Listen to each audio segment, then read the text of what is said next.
আজকে রেডি হয়ে গেছি সকাল সকাল উঠে। আমি তো পুরো রেডি একদম ড্রেস আপ পরে।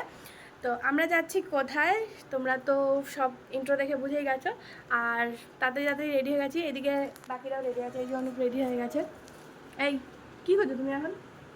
ঘড়ি ঘড়ি? ও ঘড়ি খুঁজে পাচ্ছে না। আর ও মা, এই যে মা, আমরা সবাই হোয়াইট, আজকে সবাই হোয়াইট। এই যে আয়াংশ হাই করো। এই যে আয়াংশ হোয়াইট করা। তো আমরা সবাই হোয়াইট করেছি। সকালবেলা খাবার বানিয়ে নিয়েছি বাড়ির থেকে। যাই হোক, তো চলো পুরো ভিডিওটা শেয়ার করবো তোমাদের সাথে, কীরকম ঘুরলাম। অনেক দিন পর আবার ঘুরতে যাচ্ছি, মানে 2 বছর পরে। তো কেমন ঘুরবো কি না তোমাদের সাথে সব শেয়ার করবো। আর সাথে থাকো, ব্লগটা দেখতে থাকো, কেমন লাগবে জানি। আর এখন বেরোবো, তো চলো তোমাদেরও সাথে করে নিয়ে যাবো।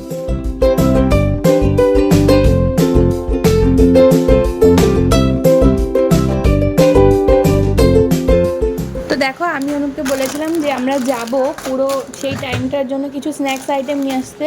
তো ও রিলায়েন্স থেকে এত কিছু নিয়ে এসছে ফুড আইটেম। যাই হোক, তারপরে আমরা সমস্ত কিছু প্যাকিং করে সুন্দর করে গুজগাছ করে লাগেজ নিয়ে টোটো করে বেরিয়ে পড়লাম। আর এই যে বাবান দেখো দুষ্টু করছে। আর আমরা চেষ্টা করছিলাম যে একটু তাড়াতাড়ি হাতে টাইম নিয়ে বেরোনোর জন্য। দেন আমরা স্টেশনে এসে ওয়েট করছিলাম আর লোকাল ট্রেন ধরে নিলাম। আমরা যাচ্ছি হচ্ছে বারাসাত স্টেশন থেকে ট্রেন ধরে আমরা এখন যাব দমদম। দেন ওখান থেকে চেঞ্জ করে আমরা নেক্সট ট্রেন নেব। আর প্রচণ্ড গরম লাগছিল, মানে যা ভাবার বাইরে। লোকাল ট্রেন বুঝতেই পারছো, আরও গরমের টাইম কেমন ভিড় হয় আর কেমন গরম হয়। তো এবার আমরা পরের ট্রেনের জন্য স্টেশনে এখন ওয়েট করছি। বসে আছি আমরা এখন হচ্ছে বারাসাত থেকে দমদম জংশনে এসে। আবার ট্রেন মাঝিরহাট ধরে আসে। টাইমে পৌঁছে যেতে পারবো তো? হ্যাঁ, আর নাহলে হাঁটতে হাঁটতে যাবো ঘুরতে। হাঁটতে হাঁটতে যাবো। বসে আছি। Bye bye. বেশ খানিকক্ষণ ওয়েট করার পরে তারপর আমাদের নেক্সট ট্রেন চলে আসলো দমদম থেকে। এবার এটা যাবে শিয়ালদা। তো যাই হোক, আমাদের কিছু টাইমিং অ্যাডজাস্টের কারণে একটুখানি আপ ডাউন হয়ে গেছিলো, যে কারণে আমাদের এভাবে আসতে হলো। আর ওই ট্রেনটা ফাঁকাই ছিল। দেন এখানে এসে এই যে চুলবুলির সাথে দেখা হয়ে গেল, বেশ সেজে গুজে দারুণ লাগছিল কিন্তু। দেন গরমের মধ্যে আমরা দাঁড়িয়ে একটু পোজ দিয়ে নিচ্ছিলাম। আর দুটো ট্যাক্সি বুক করেছি আমরা। একটা ট্যাক্সিতে মা, নিকিতা আর অনু গেছে, আর একটা ট্যাক্সিতে আমি, বাবান আর অনুপ যাচ্ছি। তো আমরা তিনজন একটা ট্যাক্সিতে উঠেছি। দেন এখান থেকে শুরু হলো আমাদের নেক্সট ডেস্টিনেশন হাওড়া। তো এবার আমরা যাব হাওড়া। তো আমাদের হাতে একদম টাইম ছিল। প্রায় আমাদের দুটোতে ট্রেন ছিল, 2:20-30 সামথিং এরকম ট্রেন ছিল, তার মধ্যে আমাদের ঢুকতে হবে। তো আমরা খুব টেনশানে পড়ে গেছিলাম যে এত তাড়াতাড়ি যেতে পারবো কি না। রাস্তায় একটু জ্যাম ছিল, আর কলকাতার রাস্তায় সিগন্যাল কেমন হয় তো বুঝতেই পারছো। আর এই হচ্ছে সেই হাওড়া ব্রিজ। এখান থেকে গেলে আমি আমার ফোনটা কেন জানি না অনায়াসেই আমার পকেট থেকে বেরিয়ে যায়। আর এই যে মাকে দর্শন করতে পারলাম না, দূর থেকে মায়ের প্রণাম করে নিলাম আর গঙ্গা মাকে প্রণাম করে নিলাম।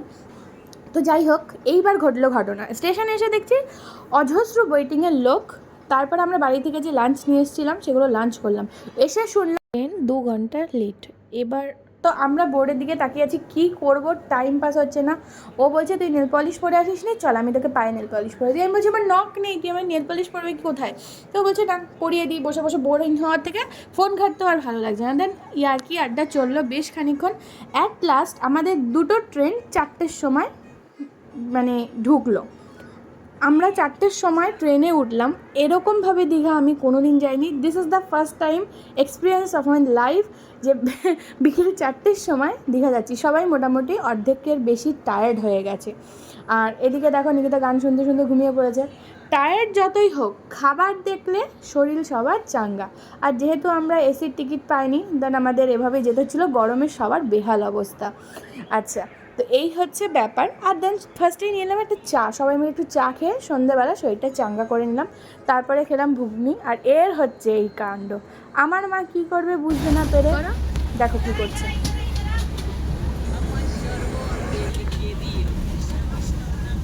তো তোমরা তো দেখলে ট্রেনে বসে অলরেডি সবার অর্ধেক মাথা খারাপ হয়ে গেছে গরমে। আর নিকিতা আমার মায়ের ভাঙাচোরা গানের মধ্যে কি করে ঘুমাচ্ছিল ওই জানে। বলো কেমন এক্সপিরিয়েন্স তোমার? গরম, তারপরে ট্রেনটা কত লেট করে দিল আজকে। এখন 10টার সময় এই ফার্স্ট, মানে আমরা এরকম ট্রেন, আর যেখানে 6টায় আসার কথা সেখানে আসলাম কটায়? 10টায়। হ্যাঁ 5:30টায় ঢুকে যেতাম আর 5:30টায় ট্রেন। হ্যাঁ সেই ট্রেনে 5 ঘন্টা লেট। আসলাম হচ্ছে আমরা 5 ঘন্টা লেট করে, মানে রাত 10টা। এই বোধহয় ফার্স্ট টাইম এরকম টাইমে দীঘা আসা আমাদের। তো চলো এখন যাচ্ছি হচ্ছে হোটেল দেখতে, দেখি কোন হোটেলটা পছন্দ। আমরা সি বিচের কাছে দেখে একটু নেব। আমাদের পুরো দিনটাই আজকে বেকার চলে গেল। যাই হোক, হোটেল খুঁজতে এসে পড়েছিলাম আরও বিপাকে। কোনো হোটেল ফাঁকা ছিল না। স্যাটারডে সানডে ওরা সব ওভার চার্জ করে, তো সব হোটেলে ওভার চার্জ চাইছিল, 4,000 5,000 করে রুমের চার্জ। তো সেখানে আমরা এই হোটেলটা রাত্রে ফিক্সড করলাম, মোটামুটি একটু রাতটা কাটানোর জন্য, যে পরের দিন সকালে একটু ভালো দেখে হোটেল খুঁজে নেব। মোটামুটি আজকে রাতটা কাটানো যাক। আর এখন শুয়ে পড়লাম, বাদ বাকি ডিটেলস কালকে সকালে তোমাদের বলবো। সো নেক্সট ডে মর্নিংয়ে আমরা সকাল সকাল রেডি হয়ে বেরিয়ে পড়েছি। একটু সি বিচের কাছে ঘুরতে যাব আর আশেপাশের হোটেলগুলো একটু দেখব, কারণ কালকে রাতে আমরা প্রচণ্ড সমস্যায় পড়েছিলাম। এনারা প্রচণ্ড পরিমাণে হাই চার্জ করেছে, যেহেতু আমরা স্যাটারডে এসেছি আর আজকে হচ্ছে সানডে। তো যে হোটেলটায়, সেটায় কোনো আউটসাইড ফুড অ্যালাউড ছিল না। আর তখন বেজে গেছিলো রাত 12টা। আমরা এদিক ওদিক হোটেল খুঁজছিলাম, সব হোটেলে ওভার চার্জ আমাদের পছন্দ হয়নি। যাই হোক, একটু ঘোরাফেরা করে আমরা দেন একটা হোটেল সিলেক্ট করেছি। এবার আমরা সব কিছু নিয়ে ওখানে যাচ্ছি। এই যে এই হোটেলটা দিয়ে চেক আউট করে নিয়েছি।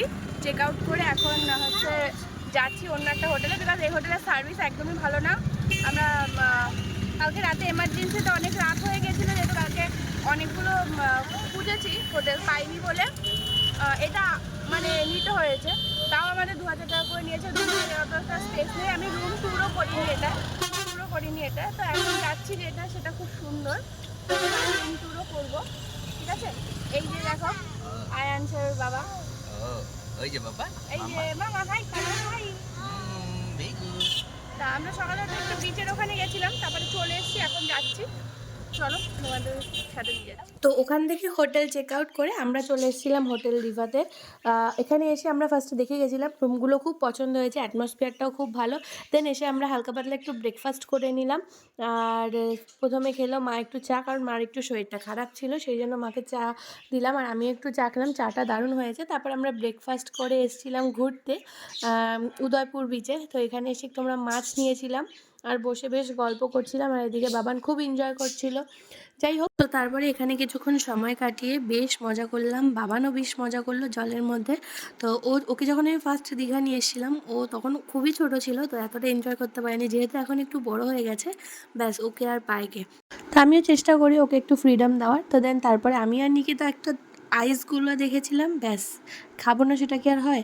এবার ওই যে যা হয় মেয়েদের, তোরটা ভালো না আমারটা ভালো সেটা চেক করছিলাম। দেন দেখতে দেখতে তারপরে আমরা রুমে চলে আসলাম। রুমে এসে চেঞ্জ করে ব্যাস সবাই মিলে নেমে গেলাম পুলে বেশ খানিকক্ষণ 2-3 ঘন্টা দারুণ এনজয় করলাম। দারুণ এনজয় করে বেশ গান টান চলছিল, সবাই মিলে মজা করছিলাম। আর যেখানে ফ্যামিলি এক জায়গায় থাকলে, সবাই মিলে এক জায়গায় থাকলে যখন মজা হয়, তখন হয়তো গানও দরকার পড়ে না। আর এদিকে বাবান পেয়ে গেছিলো ওর আরেকটা সঙ্গী, ও মজা করছিল। দেন দুপুরে হালকা পাতলা আমরা লাঞ্চ করেছি, যেমন ওই ডাল আলু ভাজা এইসব দিয়ে আমরা একদম হালকা করে লাঞ্চ করেছিলাম, কারণ আমরা বাইরে গিয়ে খুব একটা রিচ খাই না, আর রিচ খেলে প্রত্যেকের শরীর খারাপ হয়ে যাবে। সেই জন্য আমরা একদম যতটা সম্ভব চেষ্টা করি ডাল আলু ভাজা ডিম ভাজা এইগুলো দিয়ে হালকার মধ্যে লাঞ্চ ব্রেকফাস্ট যাই হোক না কেন ডিনার, সেগুলো কমপ্লিট করার। তো তারপরে আমরা চলে এসেছিলাম সেজেগুজে ওল্ড দীঘাতে ঘুরতে। আর ওল্ড দীঘাতে এসে জাস্ট কিছুক্ষণ বসে, এখানে বসে এরকম সমুদ্রের যে ঢেউগুলো সেগুলো ফিল করছিলাম, এত ভালো লাগছিল। তো তোমরা সমুদ্রের ঢেউয়ের আওয়াজটা একবার শোনো। তারপরে রুমে এসে ডিনার সেরে আমরা 4 জন একটু বেরিয়েছিলাম, ব্যাস এভাবেই আমাদের ডে 2টা কেটে গেল। তারপর আমরা রুমে চলে গেলাম। Good morning to all of you. তো এটা হচ্ছে আমাদের দীঘার পার্ট 3, আর এটা হচ্ছে আমরা যাচ্ছি মর্নিংয়ে ঘুরতে, যাচ্ছি হচ্ছে মোহনায়। যদিও বা বেশ খানিকটা রোদ উঠে গেছিলো। মর্নিং বলতে এখানে মর্নিং হয় খুব সকালে, বাট আমরা গেছিলাম অনেকটা দেরি করে, কারণ অত ভোরবেলা আমরা কেউ উঠতে পারিনি। এটাই হচ্ছে আমাদের সমস্যা, আমরা কোথাও ঘুরতে গেলে সকাল সকাল উঠতে পারি না। তো যাই হোক, এরকম প্রবলেম কাদের হয় তোমরা কিন্তু অবশ্যই কমেন্ট করে জানিও আমাদের মতো। তো আমাদের বরেরা কি বলে জানো, আমি আর মানে আমার যে সিস্টার ফ্রেন্ড নিকিতা আছে, তো আমরা দুজন নাকি সারাদিন কাটিয়ে দিই কোথাও ঘুরতে গেলে, এই জন্য আমাদের নিয়ে কোথাও ঘুরতে আসবে না। যাই হোক, দাদাও সেটা বলে আর আমার বড় সেটা বলে। তো তারপরে আমরা ওখান থেকে একটু এনজয় করে দেন আমরা গেছিলাম সমুদ্রে স্নানে। তো সমুদ্রে স্নানের পরে প্রচণ্ড খিদে পেয়ে গেছিলো। সমুদ্রে স্নানে জানো তো ওখানে আমরা ফোন নিয়ে যাইনি, এবার কোথায় রাখবো না রাখবো সেই জন্য। আচ্ছা ছটা তো সেই জন্য আমরা ফোন রেখেই গেছিলাম। বাট তারপরে আমরা চলে এসেছিলাম স্নান টান করে ফ্রেশ হয়ে লাঞ্চ করতে মিত্রা ক্যাফেতে, যেটা একদম বিচের কাছে, অনেকেই হয়তো চেনো। তো এই ক্যাফেতে অবশ্যই জানো যে খাবার দাবার খুব ভালো হয়। তো আমরা সবাই মিলে এখানে চলে এসেছিলাম। আমরা দেখো সবাই খিদেতে চোখ মুখের এই অবস্থা হয়ে গেছিলো স্নান টান করে সমুদ্রে। দেন আমরা চলে এসেছিলাম মিত্রা ক্যাফেতে। আর ওয়েদারটা খুব খারাপ ছিল, তো তোমাদের বাইরে থেকে দেখাচ্ছি, বাট উপর থেকে কিন্তু দেখতেও বেশ দারুণ লাগছিলো। তবে আমরা চিন্তা করছিলাম যে আমাদের আজকে বেরোনোর কথা আছে, আমরা আজকে বেরিয়ে যাব। তো এবার এখানে ওয়েদারের এই অবস্থা, কি করব না করব সেই নিয়ে একটু টেনশন করছিলাম। যাই হোক, এই দেখতে দেখতে ভাবলাম তোমাদের মিত্র ক্যাফের একটু মেনুটা দেখিয়ে দেওয়ার। আর আমরা কিন্তু তাড়াতাড়ি করে মেনু অর্ডারও করে দিয়েছি। খাবার দাবার তো মানে খুবই ভালো, মানে খুবই ভালো ছিল। আর তাছাড়া কী কী আমরা অর্ডার করেছি চলো তোমাদের দেখাবো। তার আগে তোমরা একবার মেনুগুলো একবার চোখ বুলিয়ে নাও যে কোনটার কীরকম প্রাইস আছে। যদিও বা একটু কস্টলি, বাট এটুকু বলতে পারি খাবার দাবার কিন্তু বেশ ভালো ছিল। আর তোমাদের বলেইছিলাম আমরা বাইরে গেলে কী টাইপের খাবারগুলো আমরা নিই। তো মোটামুটি এখানে সমস্ত রকম খাবার তোমরা পেয়ে যাবে, ইন্ডিয়ান, চাইনিজ, সব ধরনের খাবারই পাবে। বাট আমরা ইন্ডিয়ান খাবারটা বেশি পছন্দ করি, তো সেই জন্য আমরা ইন্ডিয়ানই নিয়েছি। এই যে আলু পোস্ত, ডাল আর ডিমের অমলেট আর ভাত, একদম প্লেন প্লেন এই নিয়ে আমরা বসে পড়েছি সবাই মিলে।